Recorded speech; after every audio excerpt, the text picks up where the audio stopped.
You are not someone who quits too easily. You are someone who wants too many things. You look at your life and see a dozen different paths, and they all feel like a real part of you. Design, psychology, writing, data, music, history. You are genuinely interested in all of it, and instead of that feeling like a gift, it feels like a problem, because the world keeps asking you the same question: what do you do? And you never quite know how to answer. Not because you have nothing to offer, because you have too much, and no one ever told you that was allowed. Welcome to the Overwired Mind. Today we are talking about the scanner's brain, the kind of mind that was never built to be just one thing, and why that brain is not broken, it is just shaped differently. Society has a word for people like you: dilettante, jack of all trades, master of none. And that label carries weight, because you have tried to specialize. You have sat down and said, okay, this one thing, I will commit to this. And for a while it works, but then something else catches your attention, and the guilt starts. What is wrong with me? Why can't I just pick one thing and stick with it? Here's what no one told you. Nothing is wrong with you. Your brain is not undisciplined. It's built for a different kind of world. A world where connecting things matters more than going deep in just one. For 100 years, the world rewarded the specialist. One field, one career, go deep and stay there. Psychologists call that a kind learning environment. Predictable, stable, the same rules every time. But the world most of us live in now is not kind. It is wicked. The rules change, the problems are new, and the person who only knows one thing sometimes cannot see what the person who knows many things sees immediately. This is where you come in. The most valuable shape for a mind like yours is what researchers call the M-shaped professional. Not the specialist who goes deep in one area, not the generalist who knows a little about everything and nothing deeply, but someone with 2 or 3 areas of genuine depth, connected by a wide range of curiosity across the top.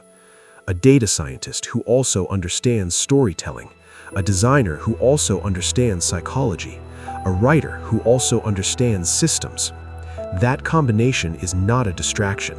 That combination is rare. Because what you develop across those different areas is something called far transfer, the ability to take a structure you learned in one field and apply it somewhere completely different. A musician who looks at a piece of software code and sees a more elegant way to structure it. A person who studied how tree roots branch and uses that to redesign a company's database. That is not random. That is your brain doing exactly what it was built to do. So how do you build this kind of life? Not by chasing everything at once. That just keeps you wide and shallow. You build it through what is called serial mastery. You pick one area, not forever, just for this season. 6 months, a year, maybe 18 months. You go deep enough to become genuinely fluent, not world-class, just able to solve most problems without starting from scratch. Then, when that curiosity feels satisfied, you make a deliberate choice to begin building the next pillar. That is not quitting. That is graduating. And as you move through these seasons, you need somewhere to put what you find, because your brain generates more ideas than it can hold. A sociologist named Niklas Luhmann published over 70 books using a system where he wrote each idea on a single index card and linked it to related ones. Over time, those connections built something no single idea could build alone. You do not need index cards. A simple notes app will do. But the principle matters.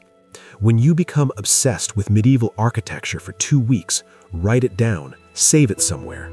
Because 3 years from now, while working on something completely unrelated, you'll open those notes and suddenly see exactly why it matters. That's how a scanner's brain creates breakthroughs. Not in spite of all those interests, because of them. You were never meant to master just one thing. Your curiosity was never the problem. The map was just missing. Maybe what looked like distraction was actually a brain collecting the pieces of something bigger. Maybe what looked like inability to commit was a mind that refused to be smaller than it actually is. That doesn't mean you're broken. It means you were built for a different kind of work, the kind that requires someone who can see how everything connects. If this gave you language for something you felt for a long time, subscribe to the Overwired Mind.